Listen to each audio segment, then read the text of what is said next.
ନମସ୍କାର ବନ୍ଧୁଗଣ, ଜୟ ଜଗନ୍ନାଥ।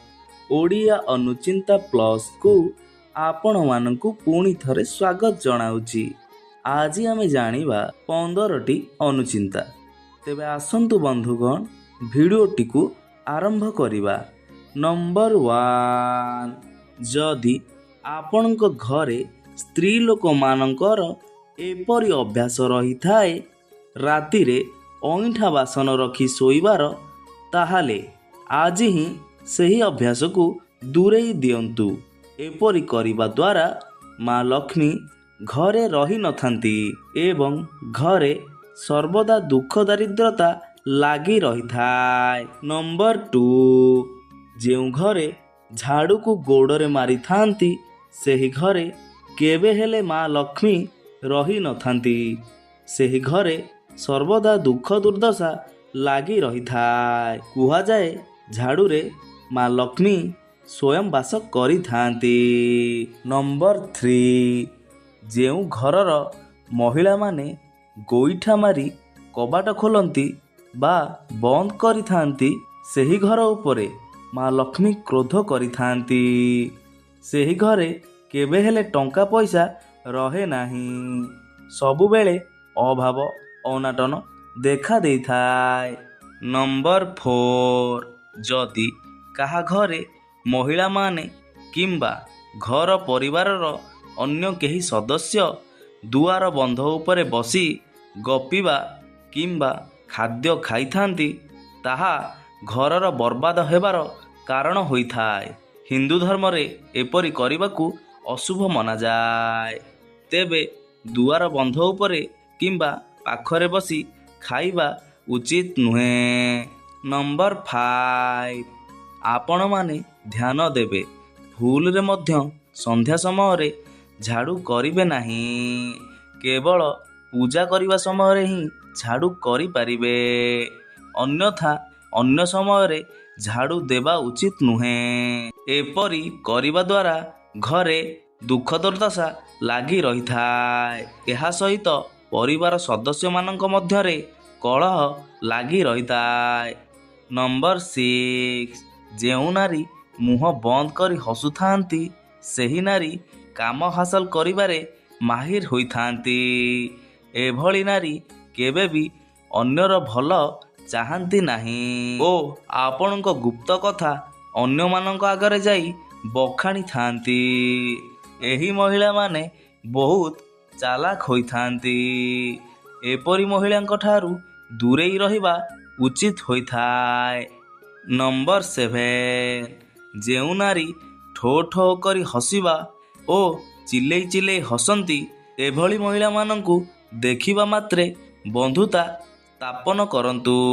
କାରଣ ଏହିଭଳି ନାରୀଙ୍କର ବ୍ୟବହାର ବହୁତ ଭଲ ହେବା ସହିତ ହୃଦୟରୁ ମଧ୍ୟ ସେମାନେ ବହୁତ ଭଲ, ସହନଶୀଳତା, ଦୟାଳୁ ଏବଂ ଆତ୍ମବିଶ୍ୱାସୀ ହୋଇଥାନ୍ତି। ଏଭଳି ନାରୀ ଆପଣଙ୍କୁ କେବେ ବି ଧୋକା ଦେବେ ନାହିଁ। ନମ୍ବର 8, ଦ୍ୱିପ୍ରହର ସମୟରେ ପୂଜା ପାଠ କରିବା ଉଚିତ ନୁହେଁ। ପୂଜା ପାଠ କରିବା ପାଇଁ ସକାଳ ସମୟ ଅତ୍ୟନ୍ତ ଉତ୍ତମ ମୁହୂର୍ତ୍ତ ଅଟେ। ଏହି ସମୟରେ ଦେବଶକ୍ତି ଏବଂ ସକାରାତ୍ମକ ବାତାବରଣ ରହିଥାଏ। ମାତ୍ର ଦ୍ୱିପ୍ରହର ସମୟରେ ନକାରାତ୍ମକ ବାତାବରଣ ରହିଥାଏ। ଏହି ସମୟରେ ପୂଜା ପାଠ କଲେ ତାହା ଦୁଷ୍ଟ ଶକ୍ତିକୁ ଚାଲିଯାଏ। ତେଣୁ ଦ୍ୱିପ୍ରହର ସମୟରେ ପୂଜା ପାଠ ବର୍ଜିତ ଅଟେ। ନମ୍ବର 9, ଦ୍ୱିପ୍ରହର ସମୟରେ ଝାଡ଼ୁ ପୋଛା କରିବା ଉଚିତ ନୁହେଁ। କାରଣ ଏହି ସମୟରେ ବାତାବରଣ ନକାରାତ୍ମକ ଶକ୍ତିର ସଞ୍ଚାର ହୋଇଥାଏ। ସାଧାରଣତଃ ଝାଡ଼ୁ ପୋଛା କରିବା ପାଇଁ ସକାଳ ସମୟ ଅତ୍ୟନ୍ତ ଉପଯୁକ୍ତ ଅଟେ। ଯଦି ଆପଣ ଦ୍ୱିପ୍ରହର ସମୟରେ ଝାଡ଼ୁ ପୋଛା କରୁଛନ୍ତି, ତେବେ ମା ଲକ୍ଷ୍ମୀ ସ୍ଥାୟୀ ଭାବରେ ଘର ଛାଡ଼ି ଚାଲିଯାଆନ୍ତି, ଯାହାଦ୍ୱାରା ଘରେ କେବେ ବି ଆର୍ଥିକ ଉନ୍ନତି ଏବଂ ସମୃଦ୍ଧି ଆସିନଥାଏ। ନମ୍ବର 10, ଦ୍ୱିପ୍ରହର ସମୟରେ ଗାଧୋଇବା ଉଚିତ ନୁହେଁ, ନଚେତ୍ ଶରୀରରେ ନକାରାତ୍ମକ ଶକ୍ତିର ପ୍ରବେଶ ହୋଇଥାଏ। ସ୍ନାନ କରିବା ପାଇଁ ସକାଳ ସମୟ ଅତ୍ୟନ୍ତ ଉପଯୁକ୍ତ ସମୟ ଅଟେ। ଏହି ସମୟରେ ସ୍ନାନ କରିବା ଦ୍ୱାରା ସବୁ ପ୍ରକାର ଦେବତାଙ୍କ ଆଶୀର୍ବାଦ ରହିଥାଏ। ଦୁଇ ପ୍ରହର ସମୟରେ କେବେ ବି ସୁନସାନ ସ୍ଥାନ କିମ୍ବା ଶ୍ମଶାନ କିମ୍ବା କବରକୁ ଯିବା ଉଚିତ ନୁହେଁ। ନମ୍ବର 11 ସ୍ନାନ କରିବା ପୂର୍ବରୁ ଭୋଜନ କରିବା ଉଚିତ ନୁହେଁ। ଯେଉଁ ବ୍ୟକ୍ତି ସ୍ନାନ ପୂର୍ବରୁ ଭୋଜନ କରେ ସେହି ବ୍ୟକ୍ତି ସବୁ ପ୍ରକାରର ସୁଖ ସମୃଦ୍ଧିରୁ ବଞ୍ଚିତ ହୋଇଥାଏ। ଘରେ ଦାରିଦ୍ର୍ୟତା ମଧ୍ୟ ଦେଖା ଦେଇଥାଏ। ନମ୍ବର 12 ରାତିରେ ଏକ ନିର୍ଦ୍ଦିଷ୍ଟ ସମୟରେ ହିଁ ପ୍ରେମ ସମ୍ବନ୍ଧ ସ୍ଥାପନ କରିବା ଉଚିତ। ରାତି 12ଟାରୁ 3ଟା ମଧ୍ୟରେ ହିଁ ପ୍ରେମ ସମ୍ବନ୍ଧ ସ୍ଥାପନ କରିବା ନିର୍ଦ୍ଦିଷ୍ଟ ସମୟ ଅଟେ। ମାତ୍ର 3ରୁ ବ୍ରହ୍ମ ମୁହୂର୍ତ୍ତ ଆରମ୍ଭ ହୋଇଥାଏ। ଏଣୁ ଏହି ସମୟରେ ପ୍ରେମ ସମ୍ବନ୍ଧ ସ୍ଥାପନ କଲେ ପରିସ୍ଥିତି ଗମ୍ଭୀର ହୋଇଥାଏ। ନମ୍ବର 13 ବିଳମ୍ବିତ ରାତିରେ ପୂଜାପାଠ କରିବା ଉଚିତ ନୁହେଁ। ପୂଜାପାଠ ରାତି 11ଟା ପୂର୍ବରୁ ଶୁଭ ମୁହୂର୍ତ୍ତରେ କରିବା ଉଚିତ। କାରଣ ରାତି 11ଟା ପରେ ପୂଜାପାଠ କଲେ ତାହା ତାନ୍ତ୍ରିକକୁ ଚାଲିଯାଏ। ତେଣୁ ଶୁଭ ମୁହୂର୍ତ୍ତରେ ହିଁ ପୂଜାପାଠ କରିବା ଉଚିତ। ଅର୍ଥାତ୍ ରାତି 11ଟା ପୂର୍ବରୁ ପୂଜାପାଠ ସରିବା ଉଚିତ। ନମ୍ବର 14 ରାତିରେ ଶୋଇବା ପାଇଁ ବିଛଣାକୁ ଯିବା ପୂର୍ବରୁ ହାତ, ଗୋଡ଼ ଏବଂ ମୁହଁ ଭଲ ଭାବରେ ଧୋଇବା ଉଚିତ। ଏହାଦ୍ୱାରା ରାତିରେ ନିଦ ଭଲ ହୋଇଥାଏ। ନଚେତ୍ ଶାରୀରିକ ସ୍ୱାସ୍ଥ୍ୟଗତ ସମସ୍ୟା ଦେଖାଯାଏ।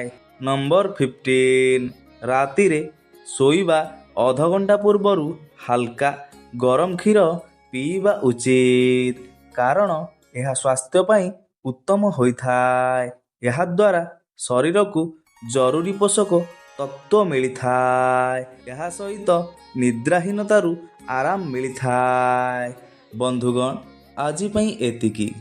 ଯଦି ଏହି ଭିଡ଼ିଓଟି ଆପଣଙ୍କୁ ଭଲ ଲାଗିଲା ବା ଏହି ଭିଡ଼ିଓରୁ ଆପଣ କିଛି ଶିଖିବାକୁ ପାଇଲେ ତେବେ ଭିଡ଼ିଓଟିକୁ ଲାଇକ୍, କମେଣ୍ଟ, ସେୟାର କରିବାକୁ ଜମାରୁ ଭୁଲିବେନି। ଆଉ ଯଦି ଚ୍ୟାନେଲରେ ନୂଆ ଥିବେ ତେବେ ଚ୍ୟାନେଲକୁ ସବସ୍କ୍ରାଇବ୍ କରିବା ସହିତ ତା ସାଇଡ଼ରେ ଥିବା ବେଲ୍ ଆଇକନ୍କୁ ଦବେଇ ରଖନ୍ତୁ। ଯେତେବେଳେ ବି ଓଡ଼ିଆ ଅନୁଚିନ୍ତା ପ୍ଲସ୍ର ଭିଡ଼ିଓ ପୋଷ୍ଟ ହେବ ସର୍ବପ୍ରଥମେ ଆପଣମାନେ ଦେଖିବାକୁ ପାଇବେ। ତେବେ ରହୁଛି ଜୟ ଜଗନ୍ନାଥ। ଆପଣଙ୍କ ଦିନଟି ଶୁଭମୟ ହେଉ।